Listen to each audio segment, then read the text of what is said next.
ድሮ ቤተሰብ ገና ማዕዱን ሳይዘረጋ በቤት ውስጥ አንድ ትልቅ ስፍራ ይዘጋጃል። ያ ስፍራ ላልታየው እንግዳ ነው። ማን እንደሆነ እኮ አይታወቅም፣ ከየት እንደሚመጣም። ነገር ግን በዚያ ቤት ውስጥ እንደ ንጉሥ ይከበራል። ያንን እንግዳ ለመቀበል የሚደረገው ሽርጉድ ልክ እንደ ትልቅ ድግስ ነው። ለዚያ በመንገድ ለዛለ፣ ለደከመ፣ በአቧራ ለጠቆረ መንገደኛ ሰው። ታዲያ እናቶቻችን ማዕዱን ሲያሰናዱ ምርጡን እንጀራ ለእንግዳ ብለው ለብቻው ይለያሉ።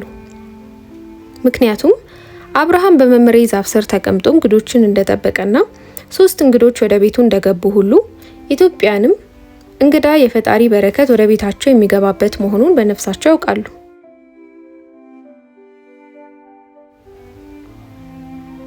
ለምን ይሆን በዚህ በሚጋረፍ ሙቀት ውስጥ አይኖቿ የሚንከራተተው?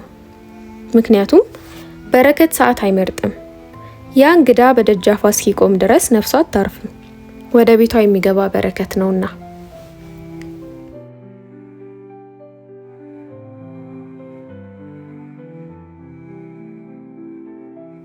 ምናልባት እኮ ያቺ እናት ቀኑን ሙሉ በቤት ውስጥ ስራ ስትባክን ውላለች።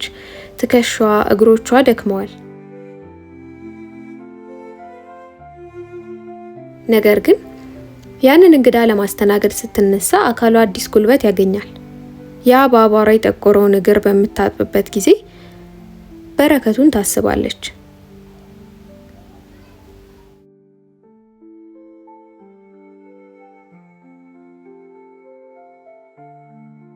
የዚህ ውበቱ ያለው ግን በሀብቷ ብዛት አይደለም። በዛች ጠባብ ጎጆ ውስጥ ያላትን ጥቂት ነገር እንደ ትልቅ ሀብት አድርጋ በቅንነት ስታቀርብ ከንጉስ ድግስ በላይ ያሸበርቃል፣ ከልብ ስለመነጨ። ይሄ የሚሆነው በቤቱ ለሚታወቀው ሰው ብቻ አይደለም። ለዘመድ የሚሰጠው ክብርና ለማያውቁት መንገደኛ የሚቸረው ፍቅር እኩል ነው። ዘመድ ሲመጣ የሚፈካው ፊቷ ፈጽሞ የማታውቀው እንግዳ ሲመጣ አይጠፋም። ክብሩ ለሰውነቱ ነውና በትህትና ጎንበስ ብላ ትቀበለዋለች። ተንበርክካ ያንን በአቧራ የጠቆረ በረጅም መንገድ የዛለ እግር በሞቀ ውሃ ታረሰዋለች።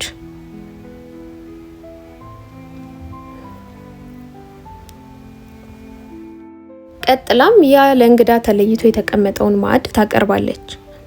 ማዕዱን አቅርባ ግን ዞር አትልም። ይልቁንም ባጠገቡ ቆማ ብላልኝ እያለች ማገልገሏን ትቀጥላለች እንጂ። የእንግዳው ምላሽ አያስቆማትም። ደጋግማ ትጨምራለች።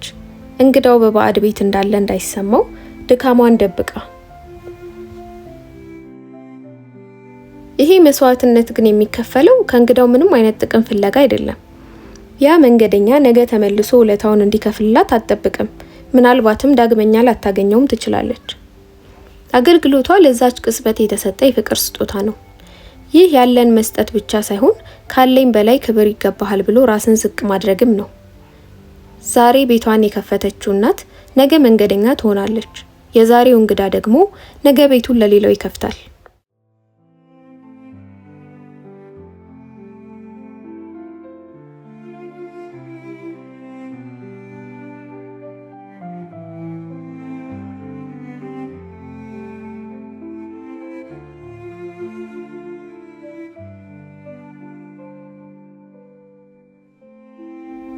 ሁሌ ግን በሩ አይንኳኳም።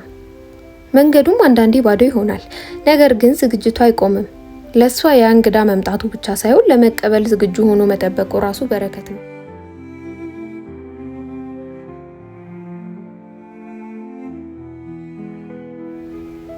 አንዳንድ ጊዜ ደግሞ አለ ያቺ ጎጆ ባዶ የምትሆንበት፣ የሚላስ የሚቀመስ የሚጠፋበት። ነገር ግን በዚያ ባዶነት ውስጥ እንግዳው ሲመጣ ያለ የሌለውን ፈልጋ ከጎረቤት ተበድራ ያንን ባዶ ማዕድ በቅንነት ትሞላዋለች። ይህ ግን ለታይታ አይደለም፣ በረከቱን ለማግኘት ካላት ጽኑ እምነት እንጂ።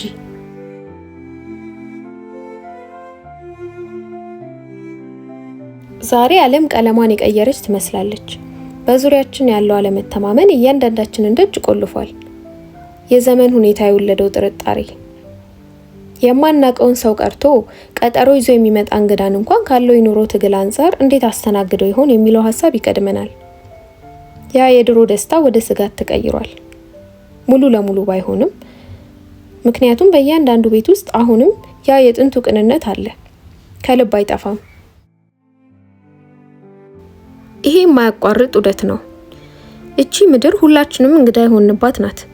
ከቅጽበታዊ ልደት እስከማይቀረው ሞት ድረስ በየተራ የምናልፍባት የግብዣ ድንኳን። ዛሬ የምናስተናግድ ነገ የምንስተናገድበት፣ ዛሬ በደስታ የምንቀበል ነገ በምርቃት የምንሸኝበት የበረከት ሰንሰለት። እኛም እንደመጣው እንግዳ ነገ እንደምንሄድ በማስታወስ ለእያንዳንዱ ችግሮቻችንና ድካሞቻችን ሳይሆን የምናተርፈው በጎ ነገር ዘላቂ መሆኑን ያሳየናል።